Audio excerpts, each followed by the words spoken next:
அனைவருக்கும் இனிய மகளிர் தின வாழ்த்துக்கள்.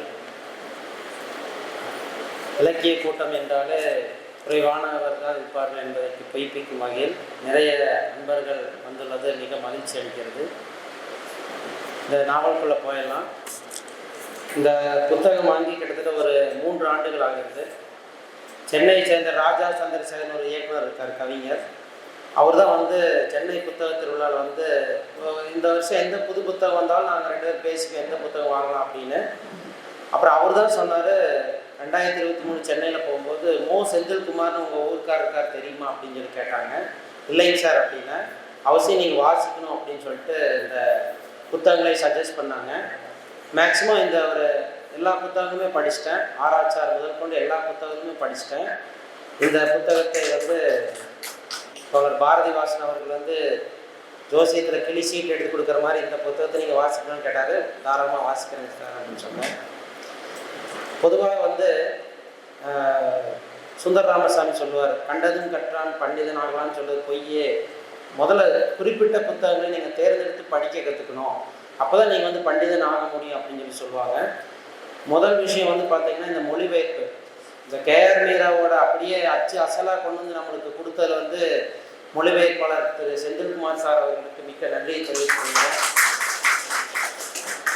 ஏன்னா மொழிபெயர்ப்பு புத்தகம் தான் ரொம்ப ரொம்ப முக்கியமானது, ரொம்ப கடினமானது. அந்த லாங்குவேஜை டிரான்ஸ்லேட் பண்ணுறது ரொம்ப நம்ம மைண்ட் செட்டு கொண்டு வரது ரொம்ப முக்கியமாக இருக்கக்கூடியது.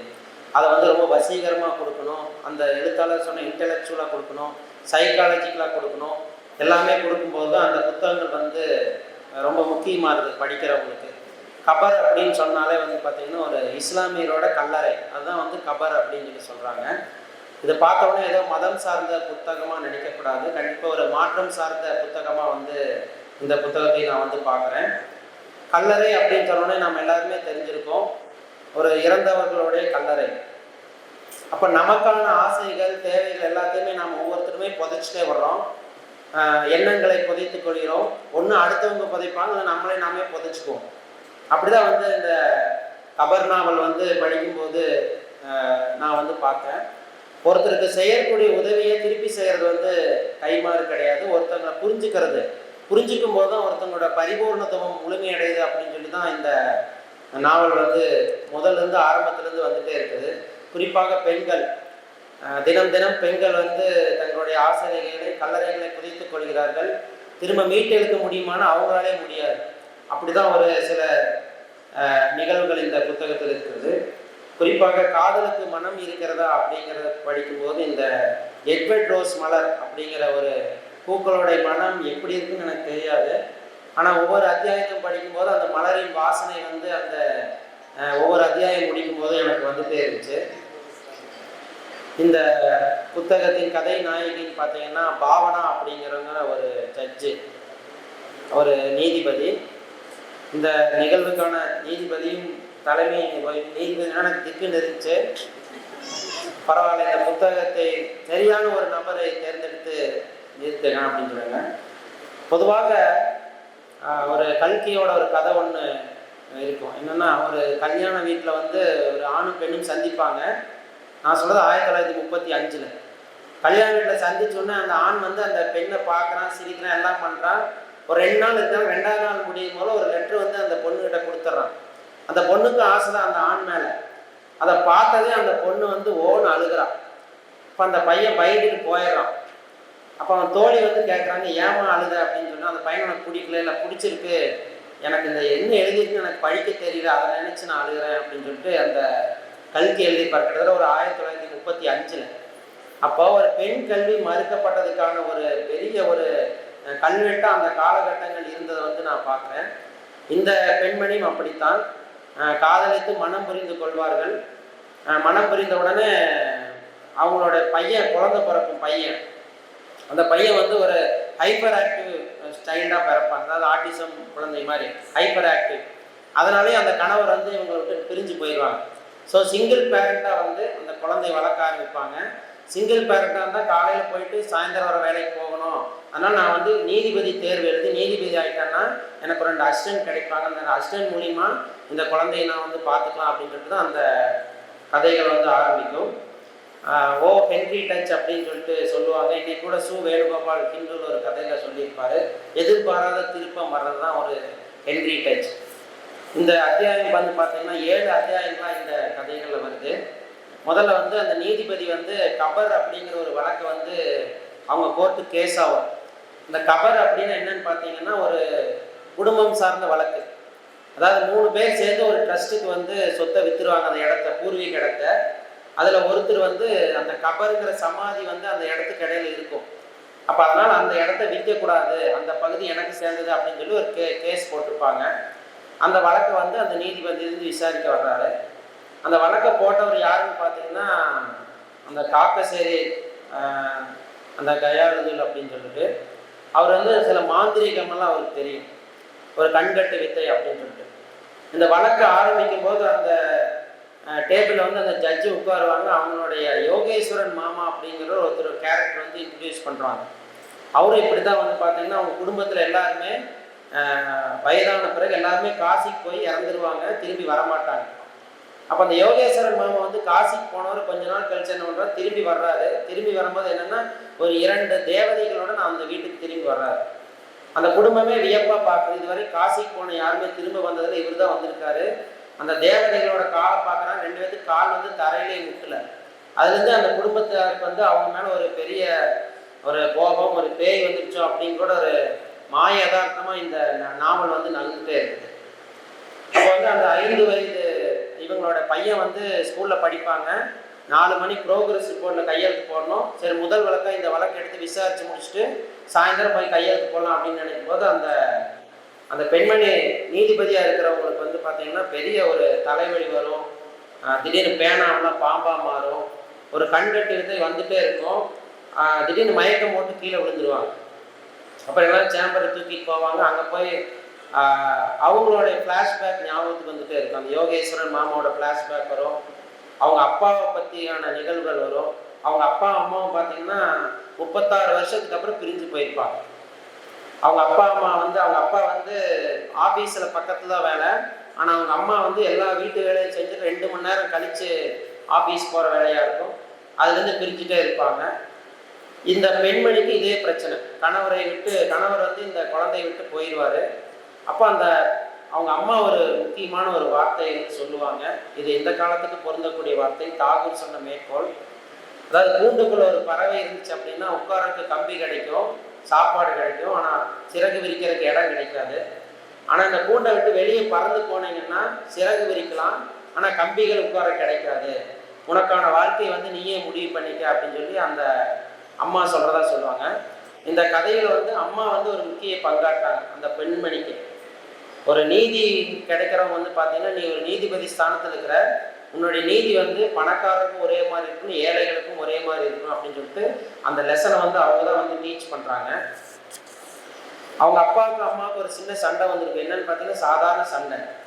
அவங்க அம்மா வந்து தெருவில் கிடந்த ஒரு நாயை வந்து கூட்டிகிட்டு வந்து வச்சுருப்பாங்க. அந்த நாய் வந்து அவங்க அப்பாவுக்கு பிடிக்காது.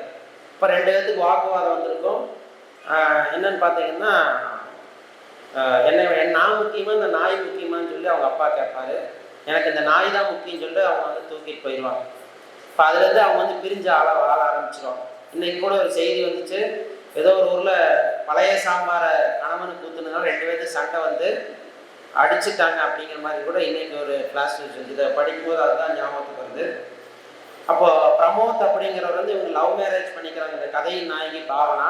இவங்களுக்கு ஒரு குழந்தை பிறக்குது. அந்த ஹைப்பர் ஆக்டிவ் இருக்கிறதுனால, ஆட்டிசம் இருக்கிறதுனால இவங்க வந்து அந்த கணவர் வந்து இவங்க விட்டுட்டு போயிடுறாங்க.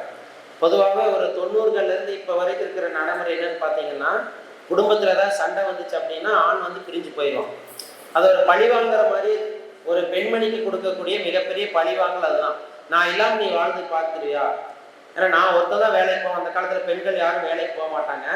நான் இல்லாமல் நீ வந்து பொருளாதார சொந்தத்தோடு இந்த குடும்பத்தை முன்னேற்றி பார்த்துருக்கியா அப்படின்னு சொல்லிட்டு ஒரு சவாலோடவே போயிடுவாங்க. இன்றும் பல பெண்மணிகள் வந்து அப்பா இல்லாத நிலையிலையும் கூட தங்களுடைய குழந்தைகளை போராடி வேலைக்கு போய் வளர்க்குற கதைகள்லாம் நம்ம பார்த்துட்டே இருக்கிறோம். இப்போ திரும்ப 2வது நாள் வர்றாங்க வழக்கு விசாரிக்கிறதுக்கு.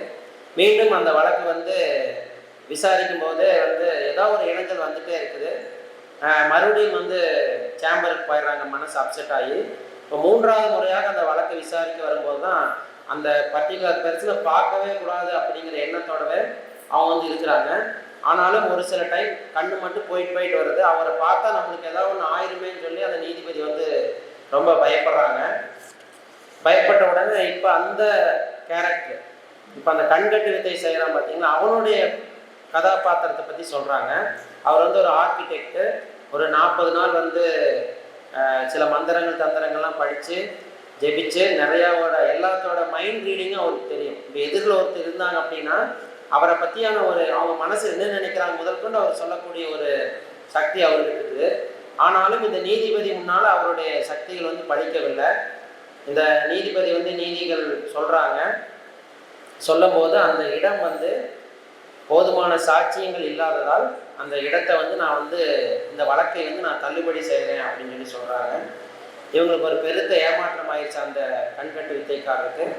வெளியே வந்து பார்க்குறாங்க, பையனை காணோம். பையன் யார் கூட இருக்கான்னு பார்த்தீங்கன்னா அந்த கண்கட்டு வித்தை செய்கிறவர்கிட்ட வந்து சிரித்து பேசிகிட்டு இருக்கிறான். அவர் வந்து வானத்துலேருந்து அப்படியே பலூனு பூக்கள்லாம் கொண்டு வந்து தந்துட்டே இருக்காங்க. இவருக்கு இந்த பெண்மணிக்கு ஒரே பயமாயிடுச்சு. சரி பரவாயில்ல, இந்த நீதி நல்லபடியாக அந்த வழக்கு முடிஞ்சிருச்சு அப்படின்னு சொல்லிட்டு ஒரு சினிமாவுக்கு போகிறாங்க. சினிமாவுக்கு போய் பார்த்துட்டு இருக்கும்போது பக்கத்தில் பார்த்தா அந்த தங்கல் உட்காந்துருக்காரு. இந்த அம்மாவுக்கு இன்னும் பயமாயிருது.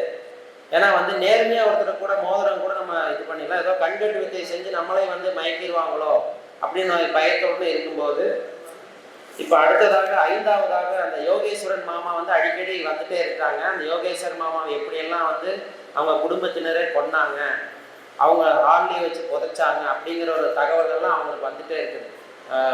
1 by 1 வந்துட்டே இருக்குது. அதுக்கு அடுத்ததாக வந்து பார்த்தீங்கன்னா அவருடைய கணவருடைய கல்யாணத்துக்கு இவங்க போகிறாங்க. போய் கலந்துட்டு அவங்க கணவரை வாழ்த்திட்டு வர்றாங்க.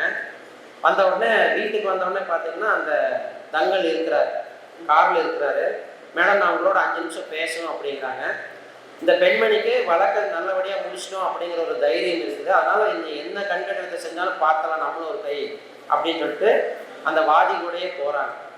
போகும்போது ஒரு இடத்துக்கு போய் அவர் காட்டுறாரு. சுற்றிலும் ரப்பர் தோட்டம் எல்லாமே இருக்குது.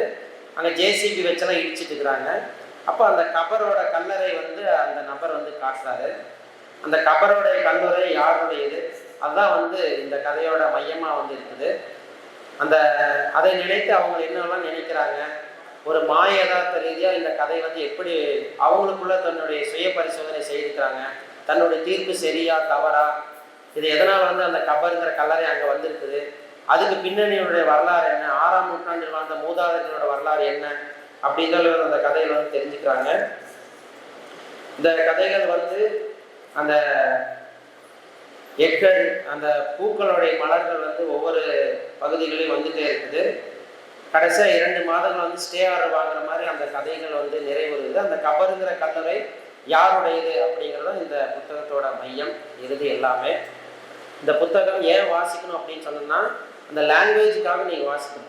ஏன்னா வந்து இந்த காலத்துக்குரிய சிறுகதை நாவல் எல்லாமே வந்து பார்த்தீங்கன்னா எல்லாமே தலகாணி சைஸில் இருக்குது. எல்லாமே ஒரு 1000 பக்கம் இல்லாமல் நீ புக்கு போட்டீங்கன்னா நீங்கள் சாதாரண எழுத்தாளரே கிடையாது அப்படிங்கிற மாதிரி இருக்குது. ஒவ்வொரு ஆண்டும் காலச்சுவடலில் வந்து பார்த்தீங்கன்னா பரமசிவனோட புத்தகம் வரும். அதிகபட்சம் ஒரு 150 பக்கம் தான் இருக்குது. 150 பக்கத்தில் ஒரு எழுத்தாளர்னால ஒரு கதைகளோ ஒரு வாழ்வியலோ முழுமையாக சொல்ல முடியாத வந்து ஒரு சிறந்த எழுத்தாளரே கிடையாது. ஏன்னா இன்னைக்கு கதைகளே வந்து ரொம்ப வணிக ரீதியாக மாறிடுச்சு. ஒரு சாதாரண குறைஞ்ச பக்கத்தில் சார் சொன்ன மாதிரி 1 மணி நேரம் பேசணும், எல்லாருமே 1 மணி நேரம் பேசுவாங்க, யாருமே இருக்க மாட்டேங்க. ஒரு 1/4 மணி நேரம் சொல்லும் போது அவங்க 2 நாள் ப்ரிப்பேர் பண்ணணும். எந்த கருத்தை சொல்லணும், எந்த கருத்தை சொல்லக்கூடாது, இந்த கதைகள் சொல்லக்கூடிய முக்கியமான கோட் என்ன, அப்படி எல்லாமே நம்ம ஷேர் பண்ணிக்க முடியும். ஆகவே வந்து எனக்கு கொடுத்த நேரத்தில் வந்து நான் முடிச்சிட்டேன்னு நினைக்கிறேன். நான் சுகிசிவம் சொல்லுவார் என்னென்னா, ஒரு சிலர் வந்து மணி அடித்தா உட்காந்துருவாங்க, சிலர் வந்து மணியாலே அடித்தாலும் உட்கார மாட்டாங்க அப்படின்னு சொல்லுவாங்க. எனக்கு கொடுக்கப்பட்ட நேரத்தில் இந்த கதைகளை வந்து முழுசாக சொல்லிட்டேன்னு நம்புகிறேன். இந்த கதைகள் வந்து இன்னும் புத்தகமாக நீங்கள் வாங்கி படிக்கணும். நல்ல எழுத்துக்களை முதல்ல நம்ம தேடி தேடி படிக்கணும் அப்படின்னு சொல்லிட்டு இந்த நல்ல வாய்ப்புக்கு நன்றி கூறி விடைபெறுகிறேன். நன்றி.